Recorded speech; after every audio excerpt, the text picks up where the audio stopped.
Hi, my name's Diana Herrera, and this is, Hi, I'm Don. and he is part of a high school confirmation program at the St. Anthony Church in Gardena. And today I will be asking him some questions based on community languages, print literacies, and not print literacies. What is community languages before we start? That's a good question. So, community language would be specific words that are shared within a group applied to their identity or purpose within that community. Okay. So, let's start off with the first question. My first question for you would be, what is community to you? How would you define it? Community to me is it's a safe space. It's a place where you feel like you're welcome and where you belong. It's a place where you can participate in any activities as a group, and you can kind of share and be vulnerable as well. You know, you're not a stranger to these people, so you kind of feel safe with them.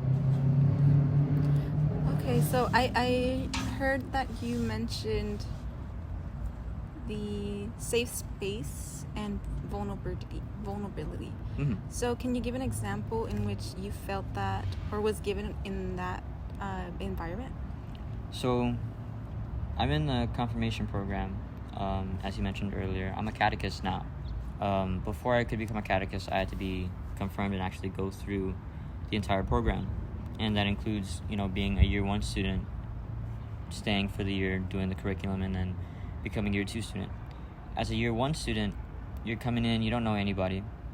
You don't know what any of them is all about. You have no idea if the teacher is invested in your personal growth or anything like that. Mm-hmm. So you're very reluctant to say anything, and that's kind of how it feels like when you're not part of a community. And I can safely say that when I was a first-year student, before I became that comfortable to share these different things, because we shared a lot of things that were you had to be pretty vulnerable to talk about them.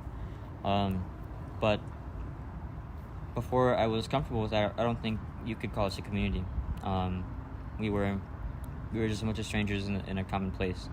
But after trust was built, and that's through lots of interactions and lots of different transactions of trust, small trust being built, I was able to share things about, my relationship with my parents, what I felt about certain controversial topics like abortion or the LGBT plus community. So apart from the topics and that you have with your students, Mm-hmm. how do you relate to your students in a more personal level? Well, to be honest, I really don't have much time to relate with them on a personal level, other than, as they're walking in, I'm greeting them, asking them how their week's been. And then after that, I kind of just move right into the material that I have to teach them. We only have about 4 hours every week, and one of those hours is not mine. So they show up, I teach them for 2 hours, 2.5 hours, and then we go to Mass. And that takes about an hour, depending on the priest that's giving the Mass, right? Because some priests have really short homilies, some priests have really long homilies. And we release at 7. So if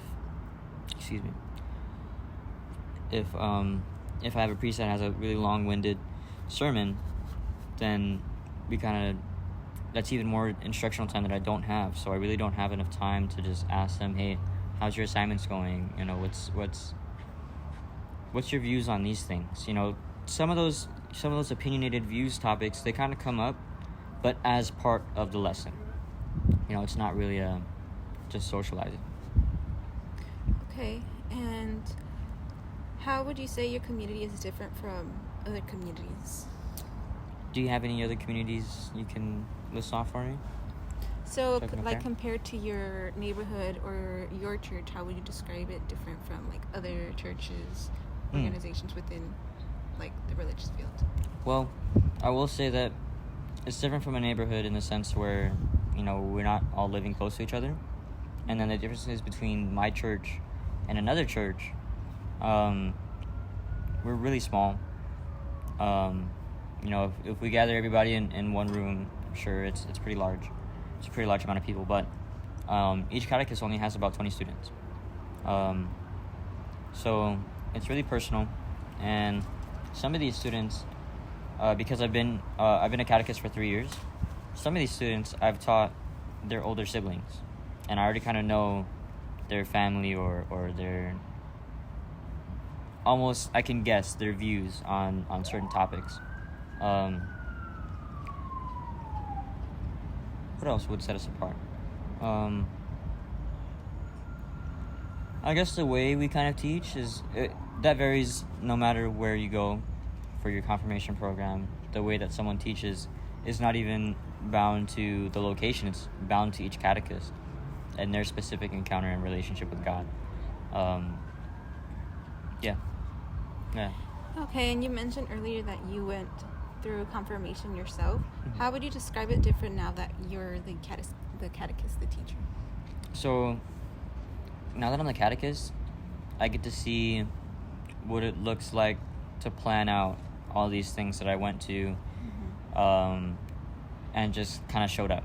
As a student, for year one, you have a 1-day retreat. I wasn't aware that the people giving the retreat are traveling across the country, giving retreats their whole, for a year or two. I had no idea about anything, so I kind of just showed up and participated. As a catechist, we have to make sure that these people that are giving a retreat, because they're traveling, we have to make sure that they have somewhere to sleep the day before. Or if for year two, if they're doing a 3-day retreat, then we have to make sure that we have accommodations for them to stay for those 3 days. And as a catechist, I guess it's different because now I have a roster of students, and I get to teach, and I'm usually the one talking unless we're having a discussion. But a lot of the discussion is kind of dependent on how well I facilitate whatever conversation we're having. Okay, so now we're going to be moving into print literacies, which would be the understanding of that written language as connected to oral language. So it could be like reading material and writing. So what is a print literacy that would be embedded within your community? Can you list some examples? Yeah, so this year we're teaching from a book, which I'm really glad we're teaching from this book. This is the same book that we used when I was confirmed. It's called Chosen. It comes with, there's student copies and there's teacher copies, which are really nice. They have a copy, like the teacher copies are page by page. They have, a smaller version of the student's copy, except there's commentary on the sides. Like there's references to other books that we also may refer to. And then there's different areas for us to take notes. It's really nice. And then there's something called the UCAT. So that book that we were referencing is called the Catechism of the Catholic Church. It's kind of our law book. It tells us different rules and different views about certain things that we may have questions on. Now the UCAT is geared specifically towards the youth, right? Youth Catechism. We shortened it UCAT. So we use that. And then, of course, we use the Bible. I believe that's it. Okay. And then we're going to move into non-print literacies, which would be more symbols that have a social meaning. So some like symbols or any type of images. So what would you say is some examples of non-print literacy embedded within your community as well? So we have a few. We have multiple for the Holy Spirit. So the dove represents the Holy Spirit. Fire represents the Holy Spirit. Holy water represents the Holy Spirit. And they all have their separate meanings or appearances in the Bible, which give them that reason to be a symbol for the Holy Spirit. For example, the fire. Pentecost. This is a day either around or right before Easter, if I'm not mistaken. And this is when the apostles were hiding because they were all being hunted down, and they were hiding in an attic. And as they were praying together, flames appeared over their heads. Little small flames appeared over their heads, and they began to speak in tongues. Tongues is a language that's understood to be the language that angels speak, and that God would speak if he's speaking to his angels. It's not comprehensible in a way where I can define specific words for you, or note specific sounds, but it's kind of like, it's almost like gibberish, not exactly, but the meaning, there's a very clear meaning that is always present within tongues. So when these apostles were speaking in tongues together, they were covered by the Holy Spirit, and even though they were speaking in tongues, they all understood what each other was saying. Other things like the cross for us represents a burden we have to carry, that we lift up to God to help us. Kind of like a big thing that we like to say is, if you have any struggles, talk to God, ask him, let him know what you're going through so that he may help you. That's where that lifting up the burden comes in. Just like Jesus lifted up his cross on the way to Calvary, we do the same so that he may help us through our struggles.